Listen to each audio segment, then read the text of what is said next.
నమస్తే. గురు భగవానుడు మిథున రాశిలోకి ఆయన సంచారం చేయబోతున్నారు. అయితే మిథున రాశిలో గురు భగవానుడి యొక్క సంచారం మీన రాశి వారి మీద ఏ రకంగా ఉండబోతుందో తెలుసుకుందామా మరి? గురు భగవానుడు వృషభ రాశి నుండి మిథున రాశికి వెళ్ళడం అంటే ఆయనదైన శత్రుస్థానం నుండి మిథున రాశికి వెళ్ళడం అనేది మీనం వాళ్ళకి అది చతుర్థ స్థానం మూవ్మెంట్ అవుతుంది. చతుర్థానికి వచ్చిన గురు భగవానుడు 8వ స్థానాన్ని, దశమ స్థానాన్ని, 12వ స్థానాన్ని చూస్తారు. అయితే ఆయన మీ రాశి వాళ్ళకి 8, 9, 10, 12 ఈ స్థానాలు చూడడం జరుగుతుంది. అంటే వాటి మీద దృష్టి పడడం జరుగుతుంది.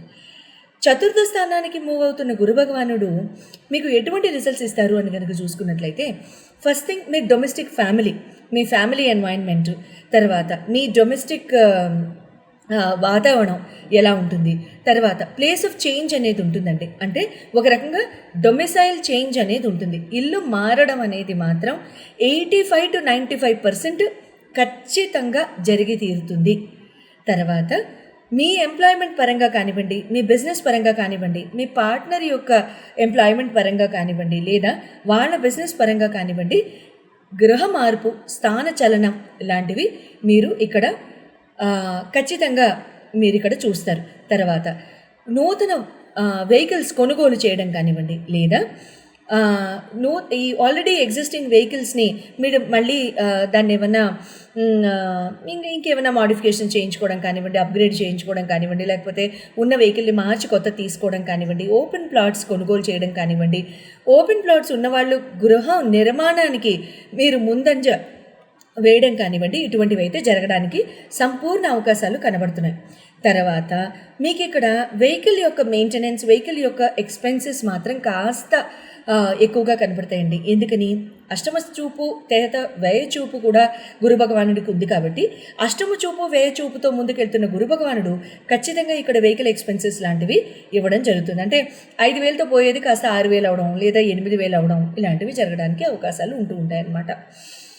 తర్వాత ఇక్కడ మీరు ఉన్న వెహికల్స్ని కొనుగోలు చేయడం కూడా అంటే ఎట్లా చేస్తారు అంటే, ఏదైనా వస్తువు కొనుగోలు చేయడం కానివ్వండి, గృహం కొనుగోలు చేయడం కానివ్వండి, ఓపెన్ ప్లాట్కి వెళ్ళడం కానివ్వండి, లేదా ఆటోమొబైల్ దానికి ఏదైనా వెళ్ళడం కానివ్వండి చేస్తున్నప్పుడు లిమిటెడ్ ఎడిషన్స్ కానివ్వండి, లేకపోతే అటువంటి వెహికల్స్కి వెళ్ళడము, లేకపోతే అటువంటి మోడల్స్కి వెళ్ళడము, లేకపోతే ఇల్లు ఏమైనా కొనుక్కున్నా సరే దానికి మరమ్మతులకి కానివ్వండి, లేకపోతే ఈ మధ్య ఇంటీరియర్స్ అని రకరకాలుగా అంటే రకరకాల ఆస్పెక్ట్స్ చేస్తున్నారు కదా, వాటికి ఒక 5 లక్షలు 6 లక్షలతో పోయేది అదే 40 లక్షలు 50 లక్షలు వాళ్ళు ఇంకొక బిల్లు ఇవ్వడం లాంటివి జరుగుతూ ఉంటుందన్నమాట. సో ఇటువంటి ఖర్చులు అధికంగా రావడము, వ్యయానికి వెళ్ళడము, వ్యయ ఖర్చులు అవ్వడము లాంటివి జరుగుతూ ఉంటాయి. సో ఇటువంటివి కనుక మీరు తగ్గించుకుని ఆర్చితూర్చి మీరు అడుగు వేయడము, లేకపోతే బాగా ఆలోచించక నిర్ణయం తీసుకోవడము, లేకపోతే అంటే ఒక 4-5 చోట్ల మీరు అంటే దాని గురించి రీసెర్చ్ చేసి దాని కొనుగోలుకి వెళ్ళడము లాంటివి చేస్తే మంచిది.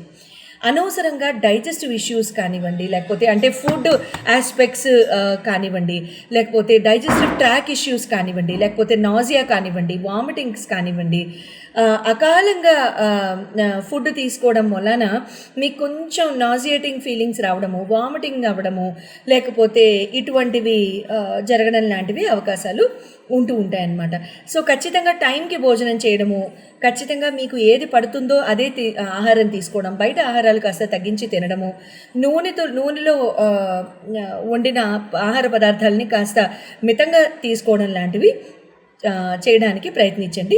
ఇటువంటివి కనుక చేసినట్లయితే ఖచ్చితంగా మీకు గురు భగవానుడు ఇక్కడ అష్టమ వ్యయ చూపులు ఉన్నప్పటికీ కూడా మంచి అవకాశాలు ఇవ్వడము, లేకపోతే మీకు ఏదైనా సహకారార్థాలు టైంకి అందడము, లేకపోతే ఆ టైంకి అందినవి మీరు చక్కగా అవి సద్వినియోగం చేసుకోవడం లాంటివి జరుగుతూ ఉంటాయన్నమాట.